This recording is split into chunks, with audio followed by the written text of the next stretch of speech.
It's April 16th, 2020. I'm Matthew Bai. I'm an emergency room physician at Mount Sinai, Queens. It's just before 7 o'clock. I'm about to start my shift. Feeling a little anxious, not as relaxed as usual. The shift yesterday, although the volume was down, was still full of work and emotionally and physically just as hard as when the volume was up because the patients coming in are sicker.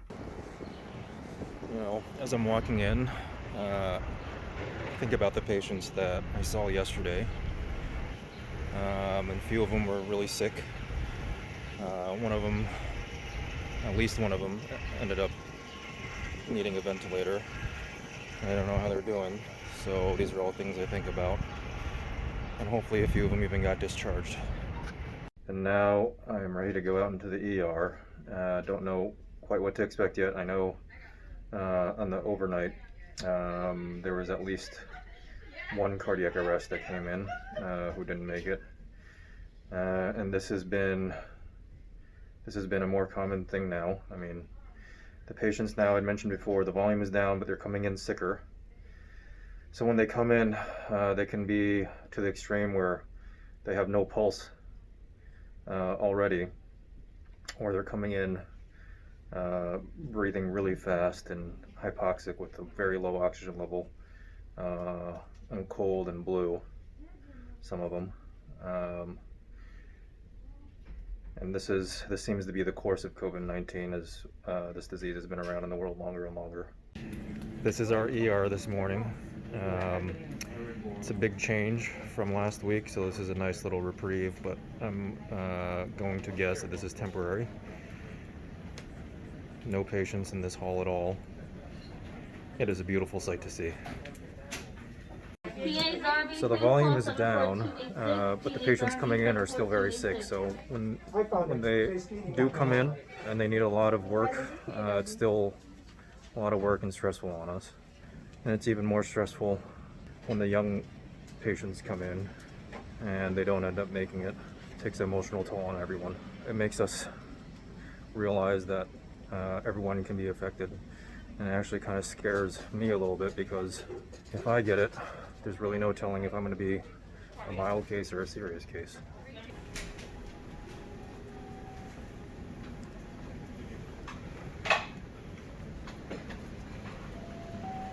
It's the middle of my shift and I'm taking a little break. It's been a while since I've had a shift where I can take a break longer than a few minutes. The patient volume is down, and we do have some time where we can take a breather throughout the day. When patients do come in, they're very sick, and we have to get the team together very quickly, and we work hard to make sure the patients get stabilized. The sobering thing is that these patients sometimes are the younger patients, the ones that you don't expect to come in affected this severely by COVID-19. And those cases are especially emotionally taxing, because they were previously healthy and had a family, maybe even beginning a new career, and all of a sudden this happens and everything changes in a blink of an eye. And it makes the whole staff very saddened when this happens. I mean, you can tell everyone's mood just changes. Luckily, the hospital has provided us some emotional support that's available. There's psychiatrists that are around. Our chaplain is around that we can talk to anytime we need.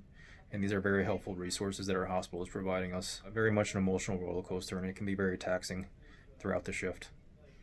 So at the end of my day, I always look forward to going home. And if you remember, I separated from my family, my wife and my 18-month-old toddler, about 2.5, almost 3 weeks ago, in order to keep them safe and make sure that they don't get infected with COVID-19 when I come home from my job.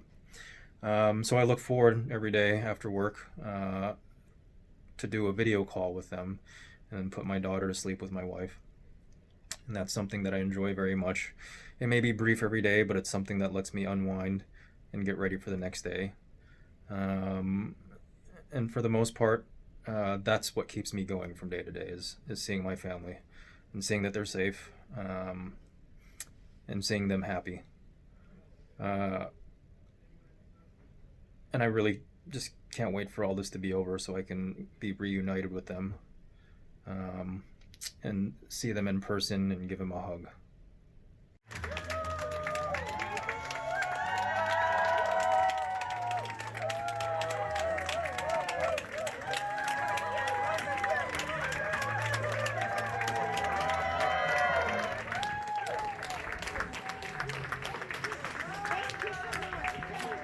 Thank you so much.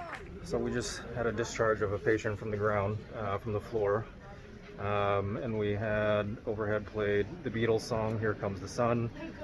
Everyone was lined up to see the family and the patient out, and everyone felt great afterwards. You could tell everyone was a lot happier, everyone was cheering. A great feeling that all our hard work means something. It's 5 p.m., so it's the end of my shift, and I'm exhausted. The patients that do come in are much sicker and require a lot more work off the bat. So even though the total number of patients are down, the day is still equally as exhausting, if not more. During the day, I really don't have time to process what's happened through the day. So I can't tell you exactly how I feel other than just that I'm tired right now. There were some high points today. We did hear more discharges happening in the hospital from COVID-19. There's also some donations that happen throughout the day, like little goodie bags, food that really boost morale. Today we got somebody that had dropped off a case of these little goodie bags that have some candy and the surgical mask and a little inspirational note in there. It's very thoughtful, small sign of the community, and the gesture is very well received. Right now I'm just looking forward to getting home. On my drive home, I'll probably take a little time to reflect on the day. And then when I get home, I'll wash off, get a quick dinner, and then it'll be time to do my nightly routine with my wife and 17-month-old daughter over a video call, since we no longer live together through this COVID-19 pandemic, in order to keep them safe. They've been away for about 2.5 weeks, almost 3 weeks. And the video call is the one way that I can see them every day. And it definitely makes my day a lot brighter. So I'm home. The drive was quicker than usual since there's less traffic now that people are not going out as much for COVID-19.